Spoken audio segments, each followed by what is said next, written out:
Hello दोस्तों, welcome back to LR chemistry YouTube channel.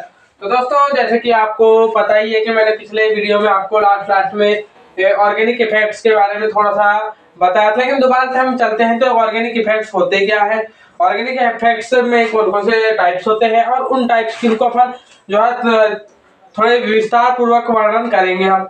तो organic effects जो है, जो कार्बनिक प्रभाव होते हैं, इनको हम इलेक्ट्रॉनिक इफेक्ट भी कहते हैं। क्या कहते हैं? Electronic effect.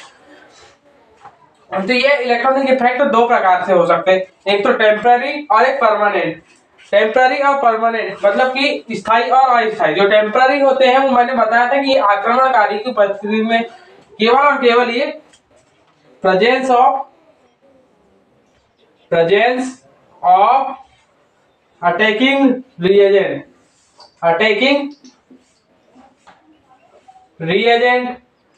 पर ही ये जो है इफेक्ट दिखाई देंगे। अगर से यहाँ से रिएजेंट हटा दिया जाए, अटैकिंग रिएजेंट हटा दिया जाएगा, तो ये इफेक्ट आपको नहीं देखने को मिलेंगे। और अगर से इलेक्ट्रॉन आपके अटैकिंग रिएजेंट है तो ये इलेक्ट्रॉनिक इफेक्ट आपको देखने को मिलेंगे।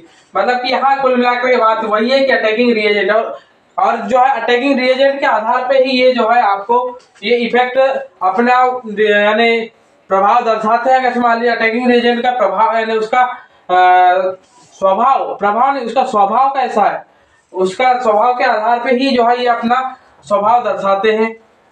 उसके स्वभाव के आधार पे अपना प्रभाव दर्शाएंगे।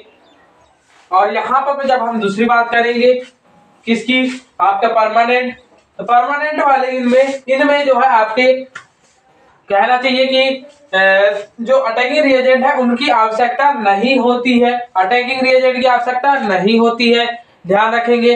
तो अटैकिंग रिएजेंट की आवश्यकता नहीं होगी। तो अब यहाँ पे कौन कौन से इफेक्ट ऐसे होंगे आपके इलेक्ट्रॉनिक इफेक्ट जो कि जो है अटैकिंग रिएजेंट की जिनको आवश्यकता होगी, यानी कि जो टेम्पररी होंगे, और कौन कौन से ऐसे जिनको अटैकिंग रिएजेंट की आवश्यकता नहीं होगी और वो परमानेंट आपके अणुओं में बने रहते हैं। तो उनमें जो है इलेक्ट्रोमैरिक और इंडक्टोमैरिक दो इफेक्ट जो है आपके परमानेंट टेम्पररी रहते हैं। टेम्पररी यानी जो सिर्फ आक्रमणकारी की उपस्थिति में होगा और जैसे आक्रमणकारी हटेगा तो ये अपने पूर्व स्थिति में वापस आ जाएंगे। जबकि रेजोनेंस हुआ, इंडक्टिव हो गया, या फिर आपका हाइपर कंजुगेशन यानी कि इसको हिंदी में कहा जाए तो जो आपका अति संयुग्मन हो गया, प्रेरणिक प्रभाव हो गया, या फिर आपका जो बेंजीन में आपको वेल नोन बेंजीन है, बेंजीन में आपको अनुनाद देखने को मिलता है, तो अनुनाद हो गए। तो ये इसी को हम जो है रेजोनेंस को ही हम जो है मेसोमेरिक भी कहते हैं। क्या कहते हैं हम? Mesomeric effect.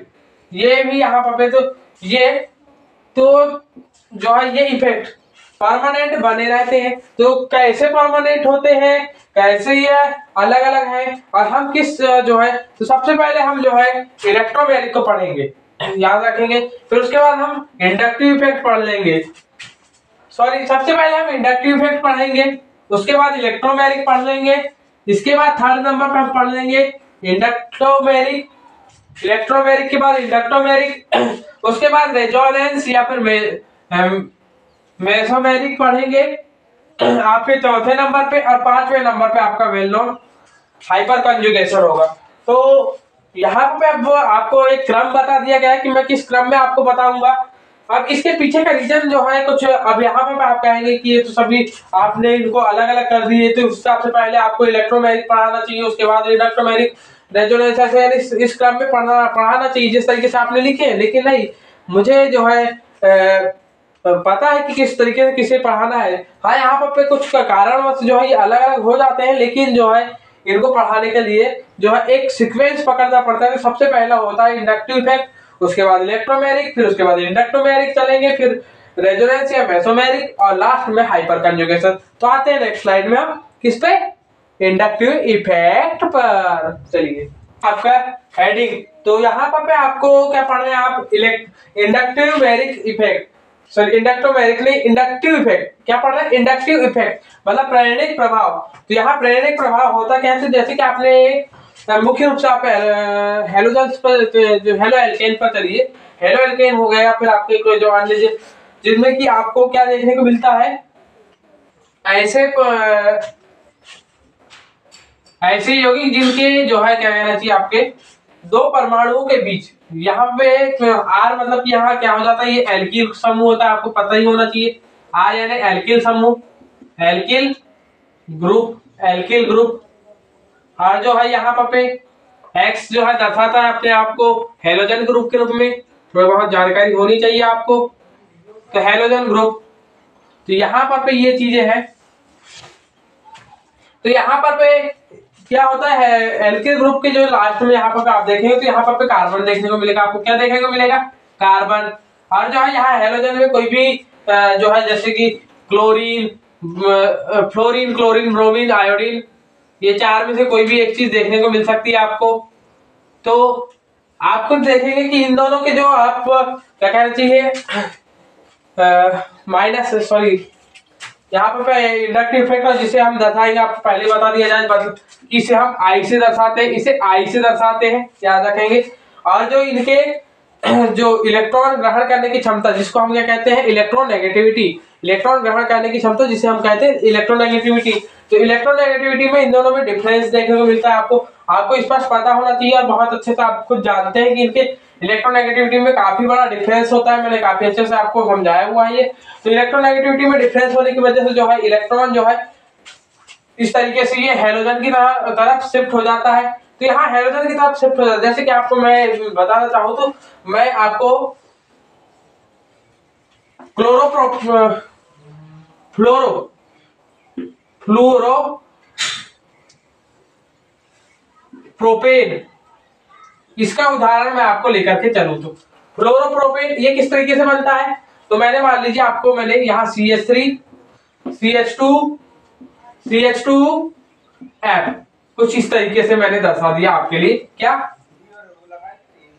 आपका क्या है ये फ्लोरोप्रोपेन, जिसको मैंने आपको एक अणु के रूप में दर्शा दिया, इसका सूत्र लिख दिया। तो यहाँ पे क्या होगा कि यहाँ पे से ये इलेक्ट्रॉन, यहाँ पे दो इलेक्ट्रॉन, यहाँ बाकी जगहों पे तो होते ही है, लेकिन यहाँ अंतिम में जो ये दो इलेक्ट्रॉन है, ये दोनों ही इलेक्ट्रॉन कूद करके फ्लोरीन के तरफ, क्योंकि फ्लोरीन की जो है इलेक्ट्रोनेगेटिविटी ज्यादा होती है तो इलेक्ट्रॉन को काफी अच्छे तरीके से खींचने की कोशिश करेगा और ज्यादा अच्छे से खींचने की कोशिश करेगा। तो ये जो है इलेक्ट्रॉन यहाँ से उठ करके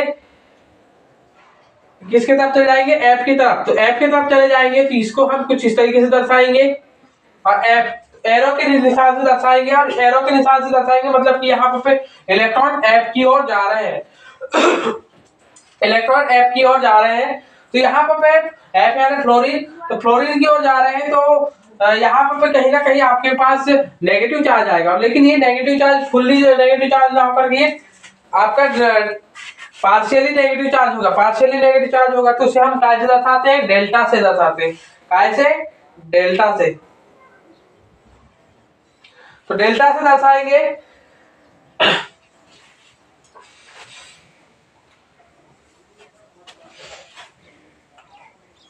तो इस तरीके से हम कैसे दर्शा देंगे, डेल्टा माइनस, ये हो गया। अब यहाँ पर वैसे पहला कार्बन ये था, यहाँ पर डेल्टा माइनस।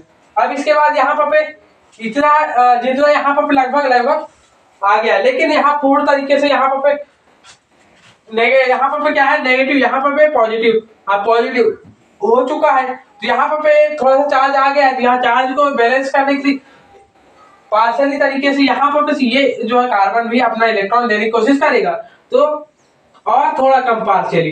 डबल का मतलब ये नहीं कि ज्यादा पार्शियल, डबल का मतलब कम पार्शियल। जितने ज्यादा डेल्टा लगते जाएंगे उतने कम पार्शियल, उतना कम चार्ज, जितने ज्यादा डेल्टा उतना कम चार्ज, जितने ज्यादा डेल्टा उतना कम चार्ज। आप ध्यान रखते जाइए, जितने ज्यादा डेल्टा उतना ज्यादा चार्ज कम। और ये प्रभाव आपको बता दे, अभी थोड़ी देर में चलते। तो ये और यहीं पर ये आ जाएंगे कितने, 3, क्योंकि यहाँ पर इसको फिर से संतुलित करने की कोशिश करेगा। तो यहाँ पर 3 मतलब जितना ये, और ये याद रखिए जो ये वाला जो इंडक्टिव इफेक्ट होता है ये अंतिम तक चलते ही जाता है। और यहाँ पर आप खुद देख रहे हैं कि यहाँ पर कोई आपको कोई आक्रमणकारी की उपस्थिति, यहाँ पर आक्रमणकारी को लाने की जरूरत पड़ेगी ही नहीं, क्योंकि यहाँ पर आपको नहीं जानते कि अपने आप ही फ्लोरीन अपने आप ही इलेक्ट्रॉन खींचने की कोशिश करेगा, फ्लोरीन अपने आप ही इलेक्ट्रॉन खींचने की कोशिश करेगा। इसका मतलब कि आप खुद ही समझ जाएंगे कि फ्लोरीन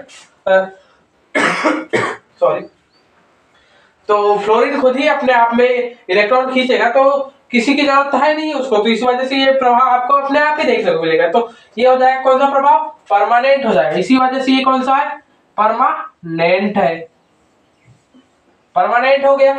अब यहाँ पर ये प्रभाव हमें क्यों देखने को मिल रहा है, क्यों, क्योंकि यहाँ पे आपको इलेक्ट्रोनेगेटिविटी में डिफरेंस देखने को मिल रहा है, इलेक्ट्रोनेगेटिविटी में डिफरेंस देखने को मिल रहा है, इस वजह से ये प्रभाव देखने को मिल रहा है। गलती से मान लीजिए यहाँ पे आपके पास, जो कि थोड़ा पॉसिबल है, मुश्किल है, लेकिन मान लीजिए कोई मेटल होता, कोई मेटल होता, तो मेटल होता तो यहाँ पर से इलेक्ट्रॉन जो है इधर से ना जा करके इलेक्ट्रॉन यहाँ से इधर शिफ्ट हो जाते, इलेक्ट्रॉन यहाँ से इधर शिफ्ट हो जाते, तो फिर इधर माइनस होते जाता है, माइनस यहाँ प्लस हो जाता, और यहाँ पर माइनस होते हुए चल जाता, यहाँ माइनस आ जाता, और यहाँ भी माइनस आ जाता। और जब यहाँ माइनस आ रहा है तो कार्बन पर जैसा चार्ज आ रहा है वैसा इफेक्ट, कार्बन पे यहाँ कौन सा चार्ज आ रहा है, माइनस चार्ज, तो ये माइनस आई इफेक्ट है। ये कैसा इफेक्ट है, माइनस आई इफेक्ट। कार्बन पर जैसा चार्ज वैसा इफेक्ट, कार्बन पर जैसा चार्ज वैसा इफेक्ट, कार्बन पर जैसा चार्ज वैसा इफेक्ट, माइनस आई इफेक्ट। और यहाँ पर इसके पहले प्लस चार्ज आ रहा था कार्बन पे, तो इसलिए प्लस आई इफेक्ट। तो ये रही बात, तो ये बात रही, तो ये बात तो आप समझ गए। अब हम कुछ ऐसे ग्रुप जो कि माइनस आई को बढ़ाएंगे, कुछ घटाएंगे। अब यहाँ स्पष्ट है, अब आपको यहाँ पर थोड़ा बहुत जानकारियां होनी चाहिए कि किस तरीके से कैसे क्या, तो उसके लिए बता दिया मैंने। अब यहाँ पे इनके बढ़ते एवं घटते हुए क्रम बता देते हैं। तो मैं सिर्फ और सिर्फ मैं आपको इनके घटते क्रम, कौन से ऑर्डर बता रहा हूं मैं, ये डिक्रीजिंग ऑर्डर, कौन सा ऑर्डर बता रहा हूं, डिक्रीजिंग, डिक्रीजिंग ऑर्डर ऑफ। अब यहाँ पर पहली बात में बात कर लेता हूं आपको माइनस आई के। तो माइनस आई के डिक्रीजिंग ऑर्डर में देखेंगे आप, यहाँ पर सबसे पहले आती है बात, तो आपको इसके पीछे का रीजन जानने के लिए थोड़ा सा जो है लंबा वीडियो हो जाएगा, लेकिन यहाँ पर सबसे पहले NR3 आता है सबसे ज्यादा। इसके यहाँ पर किसकी होती है डिक्रीजिंग ऑर्डर, यहाँ सबसे ज्यादा यानी आपका plus I effect, sorry minus I effect किसका होता है, यहाँ इसको पूरा लिख देता हूं मैं, माइनस आई इफेक्ट सबसे ज्यादा किसका होता है, NR प्लस का। यहाँ प्लस चार्ज किस पर होता है, NR प्लस चार्ज नहीं, यहाँ NR2 प्लस होगा, NR3, यहाँ पे +3। तो यहाँ पर ऐसी क्या बात है कि यहाँ कार्बन जो है, यहाँ आपको देखेंगे कि कार्बन नाइट्रोजन में इलेक्ट्रोनेगेटिविटी किसकी ज्यादा होती, नाइट्रोजन की ज्यादा होती, लेकिन यहाँ कार्बनों की संख्या ज्यादा है, तो कार्बन की संख्या ज्यादा है, इस वजह से कार्बन की संख्या ज्यादा है तो पॉजिटिव चार्ज ज्यादा बढ़ेगा, इस वजह से हम पॉजिटिव चार्ज आ गए। फिर इससे कम आ जाएगी आपकी बारी NH। इसके बाद जो है हाइड्रोजन NH3+, NH3+ के बाद आएगी बात NO2 की,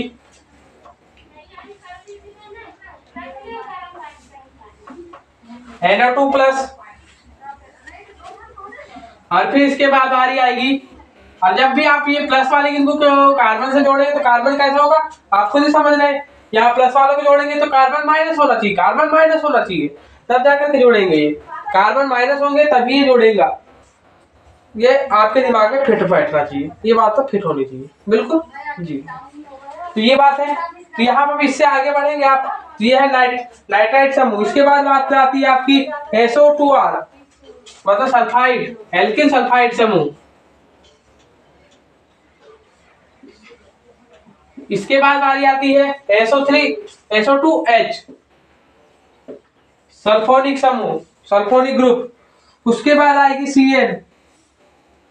इसके बाद आता है साइनाइड, साइनाइड के बाद आता है आपका कार्बोक्सिलिक ग्रुप, कार्बोक्सिलिक ग्रुप। इसके बाद बारी आती है आपके कार्बोक्सिलिक ग्रुप के बाद आपके हेलोजन्स की। हेलोजन्स में वही एक डिक्रीजिंग ऑर्डर में जाइए, ऊपर से नीचे जाइए, जो ऑर्डर मिलेगा आपको स्पष्ट है कि उसी से ही चलना पड़ेगा, क्योंकि आपके जितना ज्यादा ये चीज याद रखेंगे कि जितना ज्यादा आपका पॉजिटिव चार्ज बढ़ेगा, यहाँ पॉजिटिव चार्ज इस पर होगा, यहाँ पॉजिटिव चार्ज यहाँ कार्बन पर होगा, यहाँ पर CO कार्बोक्सिलिक ग्रुप यहाँ पर कार्बन पर ही होगा। तो यहाँ पर आप देखेंगे, और हेलोजन में और एक बात ध्यान रखेंगे कि जितना ज्यादा पावरफुल आपका पॉजिटिव चार्ज होगा, जितना ज्यादा पावरफुल पॉजिटिव चार्ज होगा, उतना ही ज्यादा इसका जो है इलेक्ट्रोनेगेटिव सॉरी इंडक्टिव इफेक्ट होगा। मतलब जितना पावरफुल चार्ज होगा उतना ही खतरनाक इसका इंडक्टिव इफेक्ट होगा। जितना ज्यादा चार्ज उतना ही खतरनाक इसका इंडक्टिव इफेक्ट। और उसी आधार पर यहाँ प्लस चार्ज के लिए क्या करेंगे आप, आपके आयोडीन से ऊपर जाएंगे, आयोडीन उससे फिर थोड़ा कम, आयोडीन के बाद ब्रोमीन, फिर क्लोरीन, फिर फ्लोरीन, ये चलेगा आपका। फिर इसके बाद आएगी बारी आपके OR की, फिर OH की, प्लस चार्ज प्लस चार्ज। वैसे तो अब यहाँ धीरे धीरे माइनस की तरफ बढ़ रहे हैं आप। और फिर यहाँ पर आपका फेनिल ग्रुप ये है।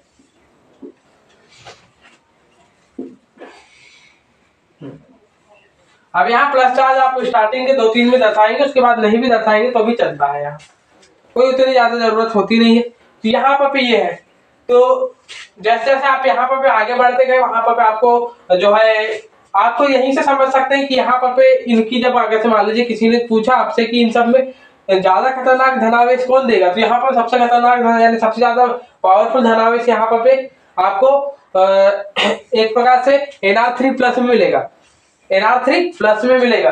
अब आइए आपको प्लस आई इफेक्ट। अब यहाँ पर आप इनमें भी आप जो है पलटा देंगे तो प्लस आई का इफेक्ट मिल जाएगा, पलटाएंगे तो प्लस आई का इफेक्ट मिलेगा। लेकिन यहाँ प्लस आई के लिए अलग से एक श्रृंखला जरूर होती है, प्लस आई इफेक्ट के लिए अलग से श्रृंखला होती है, जो कि कुछ इस तरीके से होती है। सबसे पावरफुल आपका जो कहना चाहिए इलेक्ट्रोनेगेटिव एलिमेंट जो सबसे ज्यादा पावरफुल होगा वो सबसे पहले आएगा F-, उसके बाद आएगा O-, फिर उसके बाद कौन आएगा, O- के बाद आपकी बारी आएगी CO, Cl- यानी फिर यहाँ पे फिर आ जाएंगे COO-। इसके अलावा आपका आएगा सेकेंडरी एल्किल, फिर इसके बाद आएगी बारी टर्सरी एल्किल की, सॉरी पहले टर्सरी एल्किल आएगा, यहां पर पहले टर्सरी एल्किल, उसके बाद सेकेंडरी एल्किल, और फिर लास्ट में आएगी बारी यहाँ पर इन दोनों के बाद आपके प्राइमरी एल्किल की, और लास्ट में फिर तो आपका मैथिल आता ही आता है। तो यहां मैथिल आ जाएगा फिर CH3+। यहाँ पर एक आपने फिर देखे कि यहाँ पर इलेक्ट्रोनेगेटिविटी जैसे जैसे घटी वैसे वैसे यहाँ पर इनकी क्या कहना चाहिए आपके प्लस आई इफेक्ट घटता गया। मतलब कि जिस तरीके का चार्ज चाहिए उस तरीके का चार्ज वैसे अब घटता जाता है, तो वो जो है इफेक्ट इंडक्टिव इफेक्ट घटता जाता है। चार्ज की डेंसिटी जितनी ज्यादा घटेगी उससे उतनी ही ज्यादा जो इफेक्ट है ये घटता हुआ चला जाएगा। तो ये ध्यान रखेंगे, चार्ज की डेंसिटी के आधार पर ये इफेक्ट आप निकाल सकते हैं।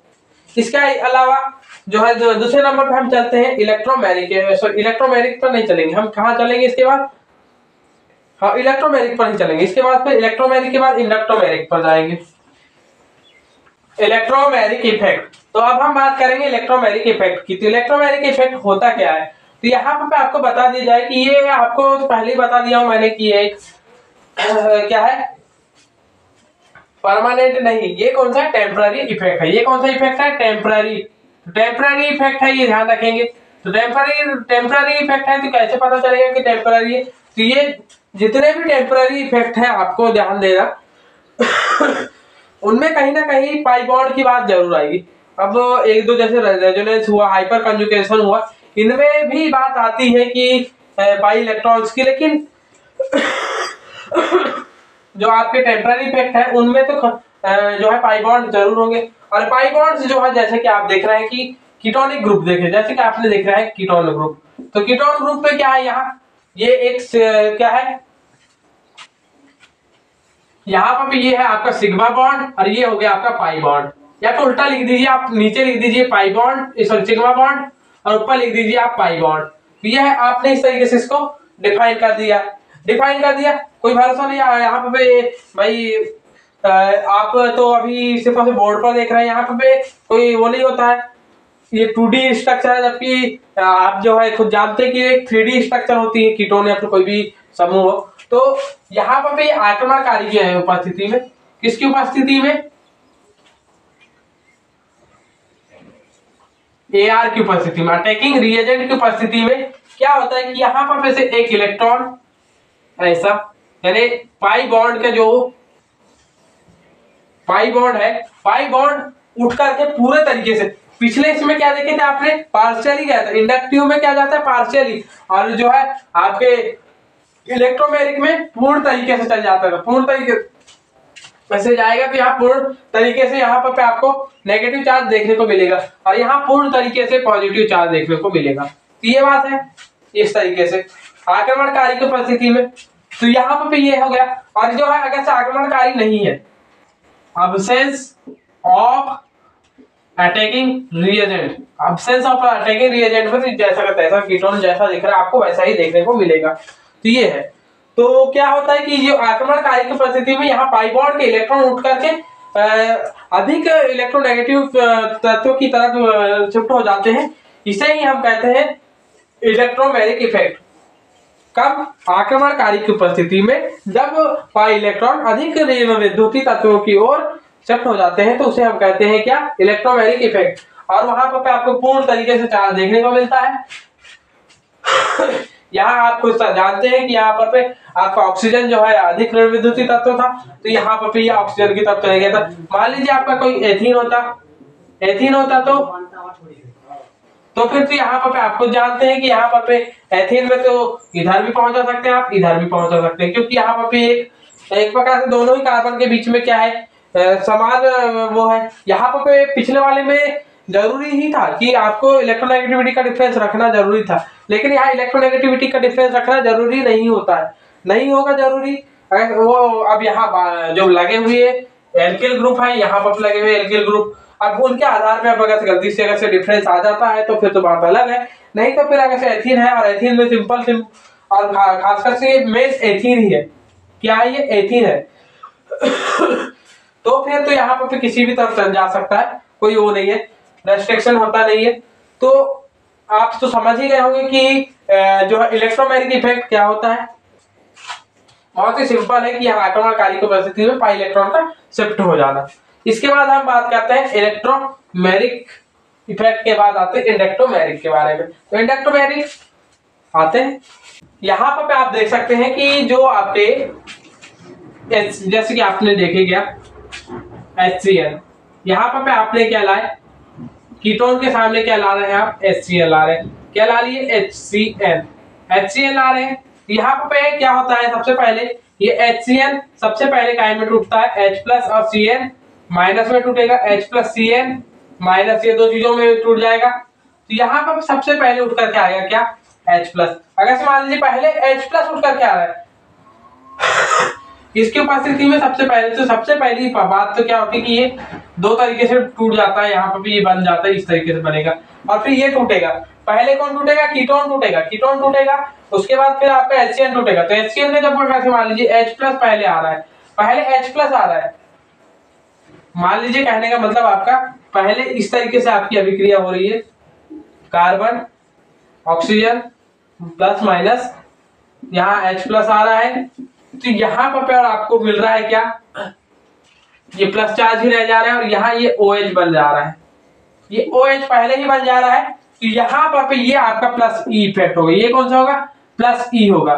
ये कौन सा इफेक्ट होगा? Plus E। यदि से मान लीजिए इसके विपरीत हो रहा है, ये ना होकर के यदि से ये हो रहा है आपका प्लस माइनस और यहाँ आपका Cn माइनस आकर के अटैक कर रहा है, तो फिर यहाँ पर आपका इस तरीके से Cn पहले आ गया और O माइनस बना हुआ है, तो फिर यहाँ पर माइनस E इफेक्ट। कुल मिलाकर के बात यह है कि ये बाद में जो चार्ज बना रहता है, पहली चीज एक बार ध्यान रखें, बाद में जो चार्ज बना रहेगा, या फिर दूसरा शब्द ये कह सकते हैं कि आक्रमणकारी का जो चार्ज आकर के अटैक करता है। सबसे बड़ी बात यही से याद रखें कि जो आक्रमणकारी का जो चार्ज अटैक करेगा वो जो है उस तरीके का ये इफेक्ट बन जाएगा। अगर प्लस चार्ज अटैक कर रहा है तो प्लस ई इफेक्ट, और माइनस चार्ज अटैक कर रहा है तो माइनस ई इफेक्ट। ये बात रहेगी। अब इसके बाद हम बात करते हैं रेजोनेंस की। रेजोनेंस की बात कर लेते हैं। इसे जो है हम हिंदी में कहते हैं इसे अनुनाद, इसे कहते हैं हम अनुनाद। तो अनुनाद जो है आप फिजिक्स में भी पढ़ते हैं, अनुनाद क्या होता है, अनुनाद के बारे में थोड़ा बहुत फिजिक्स में आप पढ़ते तो ध्वनि के या फिर साउंड के रेजोनेंस की बात होती है वहां पर, या फिर आपके रेजोनेंस की बात होगी व्यतिकरण में होगी, जिसमें क्या कहते हैं आपके प्रकाश के रेजोनेंस की, लाइट रेजोनेंस की बात होगी। इवन आपके अलग अलग तरीके के रेजोनेंस होते हैं। तो यहाँ पर यहाँ रेजोनेंस की बात हो रही थी, यहाँ अणुओं के बीच में कैसा रेजोनेंस होता है उसके बारे में हम जानकारी देंगे। तो ये जानकारी बहुत ही इंपॉर्टेंट हो जाती है। और आपको थोड़ा बहुत बता दिया जाए कि यहाँ पर पाई इलेक्ट्रॉन, यहाँ पे आपने देखे होंगे, कई बार आप देखेंगे कि कार्बन जो कीटोन जो पिछले वाले इसमें देखे, तो यहाँ पर आपने देखे यहाँ पर भी पाई इलेक्ट्रॉन का ट्रांसफर हुआ, यहाँ पर पाई इलेक्ट्रॉन का ट्रांसफर हुआ, पूरे तरीके से चार्ज में कन्वर्ट हो गया। यहाँ पाई इलेक्ट्रॉन का ट्रांसफर हुआ, पूरे तरीके से चार्ज में कन्वर्ट हो गया। लेकिन जब यहाँ पर देखेंगे आप, तो यहाँ पर चार्ज में कन्वर्सेशन नहीं होगा। अगर से चार्ज है तो है, पहले से है तो फिर आएगा चार्ज, नहीं है तो यहाँ पर जिस तरीके से इस तरीके से कन्वर्सेशन होगा तो नहीं आएगा।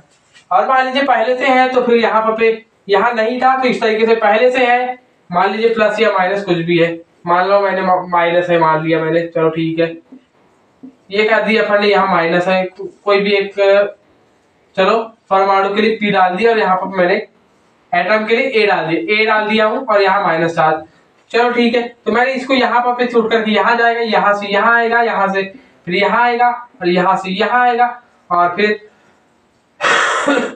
फिर आप खुद ही देख रहे हैं कि यहाँ पर टोटल कितने पाई इलेक्ट्रॉन होने चाहिए थे। तो यहाँ बनाएंगे आप तो 8 पाई इलेक्ट्रॉन मिल जाएंगे। यहाँ पर ये भी एक पाई इलेक्ट्रॉन का काम कर लेगा, 5 पाई इलेक्ट्रॉन। तो यहाँ पर ये पाई इलेक्ट्रॉन नहीं कहलाएगा, क्योंकि यहाँ पर अलग से दूसरा चार्ज बन गया, तो 2 अलग अलग चार्ज बने हैं, इस वजह से पाई इलेक्ट्रॉन नहीं कहलाएगा। लेकिन यहाँ पर एक ही चार्ज था, इसलिए पाई इलेक्ट्रॉन कहला जाएगा। तो यहाँ पर टोटल पाई इलेक्ट्रॉन कितने, यहाँ 2 थे, लेकिन यहाँ बचे नहीं एक भी, लेकिन यहाँ 6 थे तो 6 ही बचे, यहाँ पर 8 थे तो 8 ही बचे।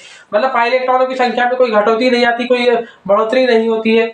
और यहाँ पर कमी या बढ़ोतरी हो सकती है, तो ये बात आती है, तो ये अंतर रहता है। तो ये सारी चीजों के बारे में हम जो है अगले वीडियो में बात करेंगे कि किस तरीके से होता है। इसे हम आर या एम से दर्शाते हैं, किससे, आर या एम से।